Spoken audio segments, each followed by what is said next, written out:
мислам дека господинот Ахмети уште живее во фолклорот од кога прв пат има земено учество во владата од 2002 година.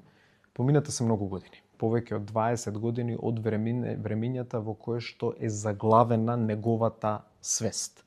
Може би длабоко во себе знае дека сите овие работи за кои што зборува се нереални, но очигледно се чувствува дека му е стеснет политичкиот простор и нема друга тема на која што може да дискутира. Јас не верувам дека има во оваа држава млад македонец, албанец, турчин, ром, влав кој што верува во сите овие работи. Јас знам дека нашите граѓани очекуваат да обезбедиме подобри услови во делот на стандардот на живење. А овој политички фолклор е фолклор кој што потекнува за период кој што е од пред 20 па и повеќе од 20 години, но недостатокот на креативност и визија е причината зашто Дуи е во опозиција, а по оваа реторика која што доаѓа од господинот Ахмети, тоа што на мене ми станува се појасно е дека Дуи уште еден подолг период веројатно ќе мора да остане опозиција.